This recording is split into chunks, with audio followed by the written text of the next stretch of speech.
안녕하십니까. 신의균의 국방TV 시큐리티 뉴스입니다.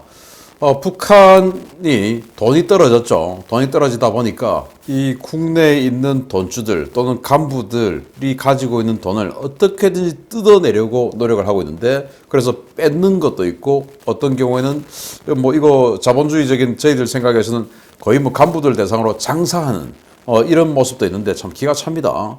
이러면서 공산주의, 사회주의라고 하는데, 이게 제가 어제 TV 토론에서도 봤지만 어마어마하게 뭔가를 더 퍼주겠다라고 이야기해놓고 또 세금은 또 더 많이 받겠다라고 이야기하는데, 그 세금을 징수하는 것을 배당이다라고 이야기하는데, 아니 배당은 돈 주는 것이 배당이지 돈 내는 것이 배당입니까? 참 기가 차게 말거짓말하는 어떤 후보가 있는데, 그 후보하고 좀 비슷한 그런 게 아니냐라고 생각이 드는데 이거 알려드리겠고요. 또 이 우크라이나 문제, 지금 사실은 러시아가 우크라이나를 침공 시작했는데 미국에서는 아직 아니다라고 이야기하면서 마치 문모 씨가 레드라인 아직도 넘어오지 않았어요, 넘어오면 또 좌시하지 않겠습니다라고 하는 거하고 좀 비슷하지 않은가라고 생각되는데, 우크라이나에 대한 상세한 전황은 제가 분석해서 내일 아침 데일리 디펜스로 알려드리도록 하고, 그 배경까지 오늘은 지금 어떻게 군사력이 또 움직여 있는지 알려드리도록 하겠습니다. 중국 해관 총서가 공식적으로 밝힌 지난해 북중 무역 총액은 3억 1,800만 달러였습니다. 그런데 양국 무역 총액의 4분의 1에 달하는 엄청난 현금을 몰래 가지고 있었던 돈주가 북한 당국에 체포되어 무려 8천만 달러에 달하는 현금을 모두 압수당했다는 소식입니다. 놀랍게도 그 돈주는 40대 초반의 여성이었습니다. 북한이 이달 초에 평안북도 신의주에서 비밀리에 운영되던 환전소 한 곳을 급습했으며 현장에서 미화 8천만 달러의 현금을 찾아 압수했다고 데일리 NK가 2월 21일 보도했습니다. 매체의 평안북도 소식통은 이달 초에 중앙에서 급파되어 내려온 단속기관 사람들이 신의주의 불법 환전소를 급습했다라며 환전소에서는 8천만 달러가 있었는데 현장에서 체포된 환전상은 40대 여성이었다라고 전했습니다. 북한은 극심한 외환난 속에서 통치자금 조달을 위해 이른바 돈표를 발행하고 북한 국내에서의 모든 외화 사용을 전면 금지했는데요.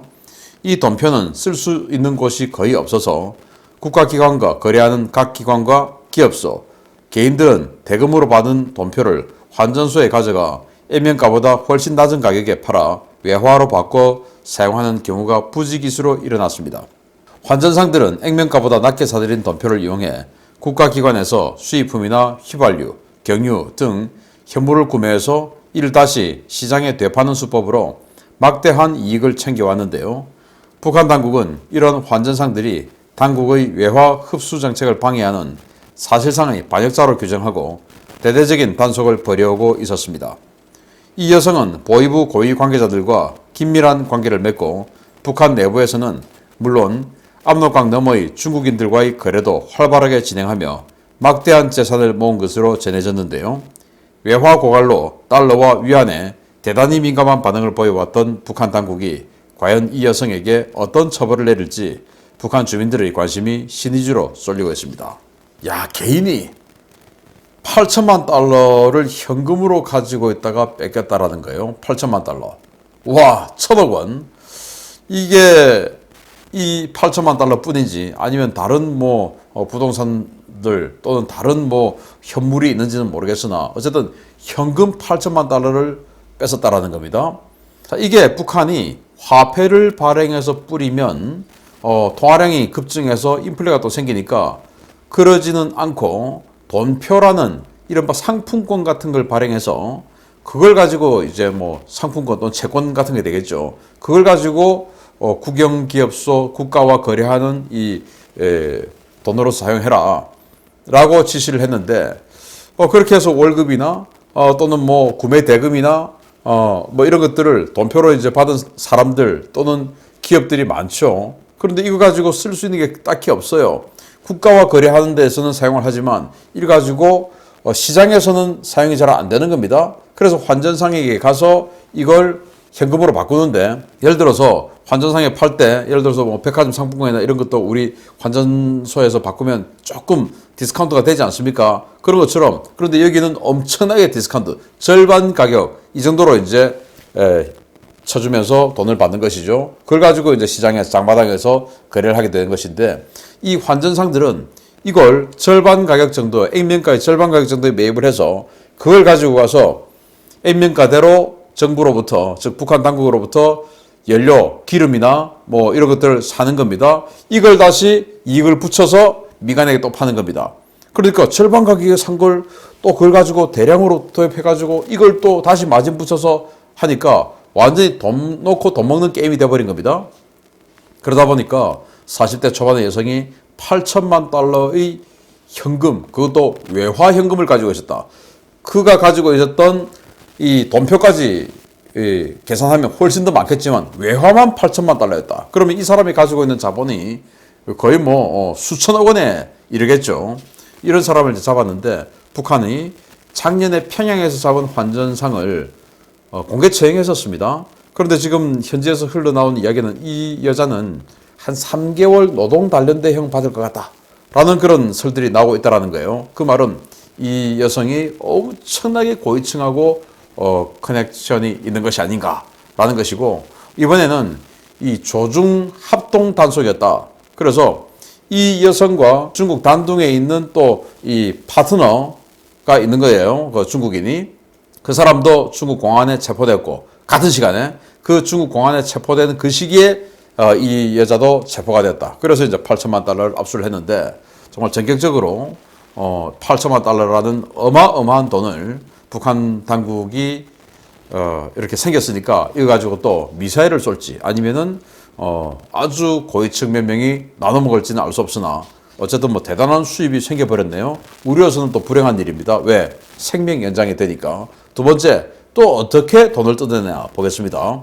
최근 북한이 김정은 치적 사업으로 평양 주요 지역에 대규모 고급 아파트 단지 건설에 열중하고 있는 가운데, 이 아파트 공급을 두고서도 당국과 주민들의 갈등이 깊어지고 있다는 소식입니다. 말로는 선물인데 실제로는 유상 분양으로 이루어지고 있어서 주민들은 물론 주택 공급 대상자인 고급 간부들이 분통을 터뜨리고 있습니다. 북한이 지난 1월 중순에 단둥 신의주 열차 운행을 재개하고 남포항을 통한 각종 물자 반입을 확대하고 있는데요. 이 화물의 대부분을 차지하는 고급 인테리어 자재 조달을 이유로 아파트 공급 대상 주민들에게 돈을 뜯어내는 갈취 행위가 점점 심해지고 있다고 RFA가 보도했습니다. RFA의 북한의 무역 소식통은 국산 자재 설비로 건설하는 건축 공정은 끝났지만 전기와 내부 시설은 수입 자재로 충당해야 하는데 무역 봉쇄 때문에 공사가 중단됐다라며 태양절에 맞춰 무조건 입주할 수 있도록 하라는 요구 때문에 내부 공사용 자재 수입이 최우선적으로 이루어지고 있다라고 전했습니다.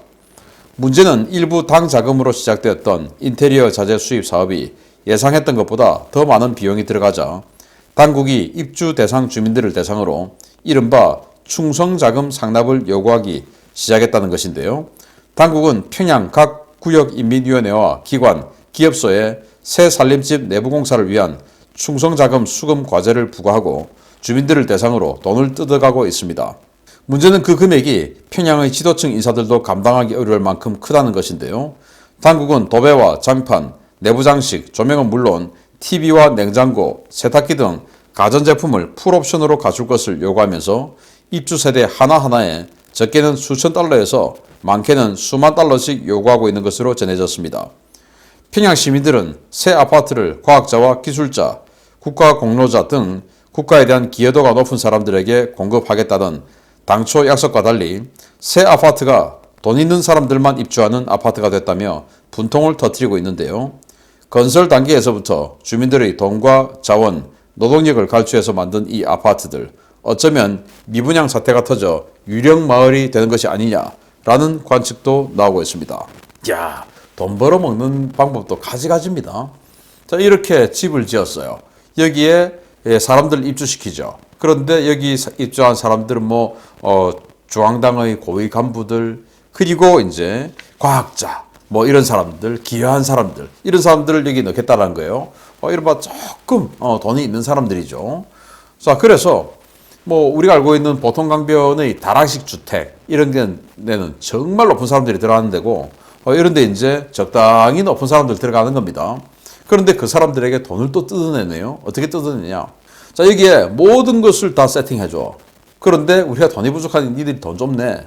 라는 겁니다. 그래서 단적인 예로 TV가 집의 크기에 따라서 38인치 TV 그리고 50인치 TV 두 종류를 공급을 한다는데 38인치 TV일 경우에는 $1,000, 50인치 TV는 $1,500 내라는 거예요. 입주가 예정되어 있는 사람에게. 아니 38인치짜리 TV 작죠? 이거보다 훨씬 작아요. 그런데 그걸 $1,000를 내라고 하면 120만 원 아닙니까? 지금 현재 우리 돈으로. 38달러짜리 TV 120만 원. 와, 정말 너무 비싼데? 그게 만약에 삼성이나 LG다. 그러면은 삼성, LG는 전 세계적으로 가장 비싼 이 백색 가전업체 아니겠습니까? 그런데 그게 아니겠죠. 삼성, LG를 북한에서 넣어줄 리가 없고 중국제를 넣겠죠. 그럼 중국제 우리가 뭐 관심도 없는 여러 가지 이름의 회사들 있지 않습니까? 이거 지금 중국제입니다. 이거 지금 40몇 인치짜리인데 이게 한 30만 원 정도밖에 안 해요. 여러분들 지금 뭐 그 휴대폰으로 뭐 G마켓 이런 데 한번 검색해 보십시오. 정말 싸요, 요새 TV들, 중국제들.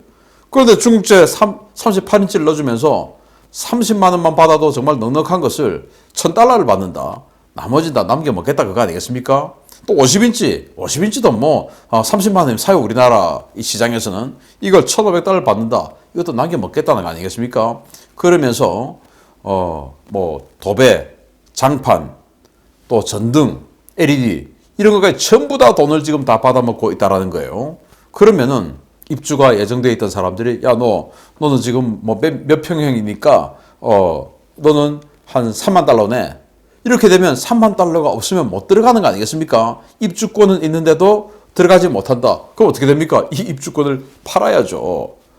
그래서 저는 이렇게 봤을 때 앞으로 북한에 이런 집들을 수십 채, 수백 채 가지는 돈주가 생길 것이고 이 입주권을 받았지만 결국 못 들어가고 그걸 돈으로 환산해서 다른 데 그냥 조그만 그런 주택 가지면서 그거 가지고 생계에 보탬을 하는 이런 사람들이 생길 것이다. 또 더 나아가서 더 우려는 중국인들이 우리 지금 서울에 우리 대한민국 국민들은 한 채 이상 뭐 사면 뭐 어마어마하게 대출 제재하면서 중국인들에게 대출 제재 안 해서 수십 채를 싹쓸이하는 중국인들 많이 있다. 보도 여러분 보셨지 않습니까? 그런 것처럼 중국인들이 평양에 아파트 수십 채, 수백 채를 가지는 이런 상황이 발생하지 않을까라는 생각을 하는데 남이든 북이든 이 좌파자들은 이 중국에게 엄청난 이익을 주는 이런 짓을 하고 또 남이나 북이나 이 좌파들은 이 돈표 또 이런 것들을 이용해서 여기도 뭐 경기 지역 화폐 이런 거 이용해서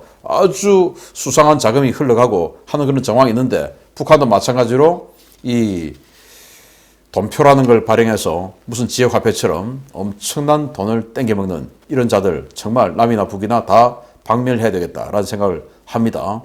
세 번째인데요. 참 우려스러운 이야기입니다. 블라디미르 푸틴 러시아 대통령이 우크라이나 동부 지역에 대한 러시아군 진입을 명령한 직후에 지중해의 러시아 함대도 움직이기 시작했습니다. 이른바 항모 킬러로 만들어진 슬라바급 미사일 순양함 전단이 정박 중인 미 해군 항모 전단을 향해 돌진하고 있다는 소식입니다. 러시아의 우크라이나 침공에 앞서 서방 세계의 군사 개입을 차단하기 위해서 동부 지중해 일대에 진을 치고 있던 러시아 해군 전투함들이 지상군의 돈바스 진입 시작과 함께 움직이기 시작했습니다.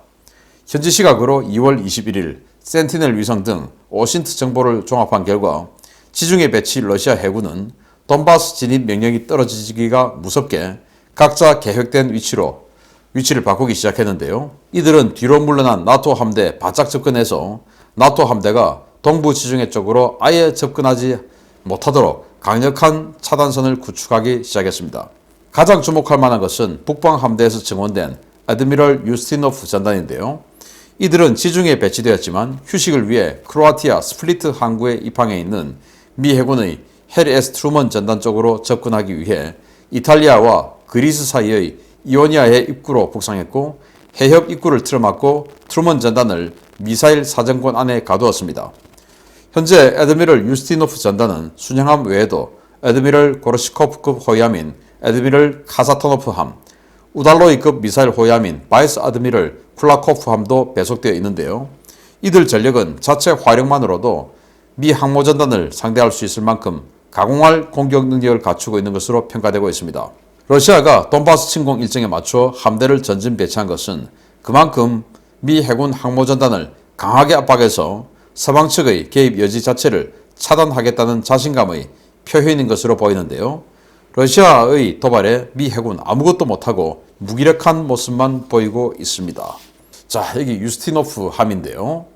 여기 보시다시피 여기 그 막대 같은 게 지금 경사로 있죠. 이게 바로 두 발 해서 한쪽에 8발, 저 반대편에 또 8발 해서 불칸이라고 하는 강력한 초음속 대한미사일입니다.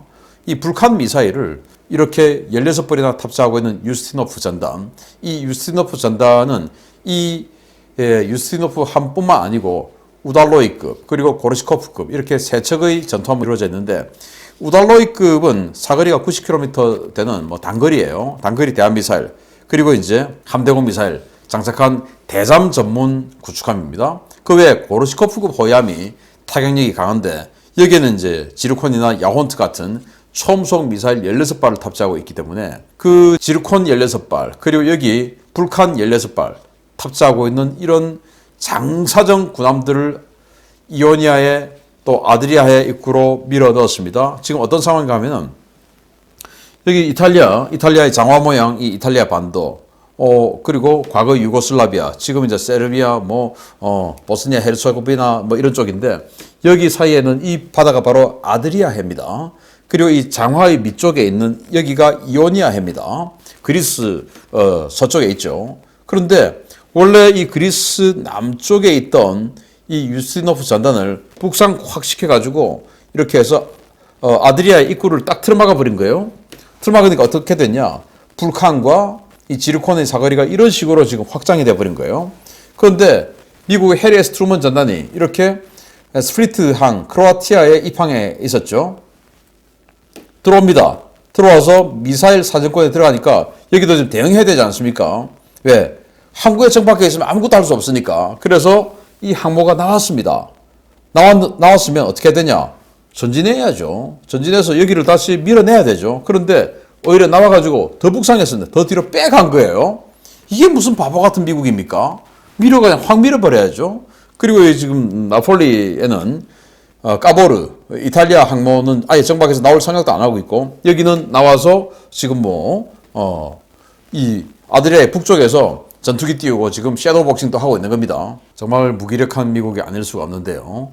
자, 러시아가 돈바스 지역으로, 그러니까 도니체티 지역으로 확 들어갔습니다. 그러면 거기는 분명히 지금 국제법적으로 우크라이나 영토 내에요. 그럼 러시아군이 확 들어왔으면 어떻게 되는 겁니까? 침공한 겁니다. 그래서 이 젤렌스키 우크라이나 대통령이 러시아가 우리를 전면 침공했다라고 이야기를 했죠. 침공한 거 맞죠? 그러면은 상황을 호전시키기 위해서, 반전시키기 위해서 뭔가 국제적인 노력이 있어야 되는데, 미국에서 뭐라고 하냐?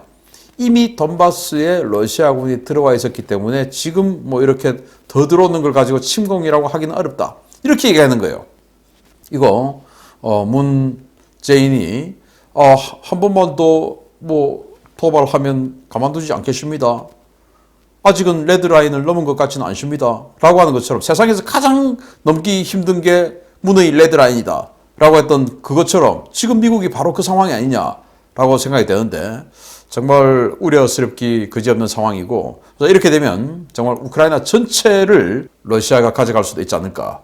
지금 푸틴이 바라는 것은 91년 이전으로 돌리는 것이다 라는 거 아니겠습니까? 그 91년 이전은 뭡니까? 우크라이나가 소련 영토였죠. 그렇게 가겠다 라는 거 아니겠습니까? 자, 그래서 제가 이 우크라이나가 어쩌다가 이 지경이 된지, 러시아는 왜 우크라이나를 노리는지, 그리고 지금 전개되고 있는 상황, 이 모든 것들을 분석해서 내일 아침 데일리 디펜스로 제작해서 여러분들께 지금 현재 우리 국내 대선 대단히 중요하지만 이 국제적인 문제도 우리 삶에 아주 큰 문제니까 분석해서 알려드리도록 하겠습니다. 지금 이 항모가 쫓겨서 북쪽으로 가서 바보처럼 섀도우 복싱하고 있다라는 소식을 알려드렸습니다. 그러면은 이 항모가 이쪽으로 들어가지 못하면 만약에 미국이 러시아와 군사작전을 하게 됐을 때 장기로 치면 차 하나 떼고 지금 하는 겁니다. 이 항모가 흑해로 못 들어가면 미국의 항공력 엄청나게 다운되게 되겠죠. 정말 황당한 이런 상황인데 딱 구남세척으로 지금 항모를 그냥 틀어막아 버리는 러시아였습니다. 마치겠습니다. 감사합니다.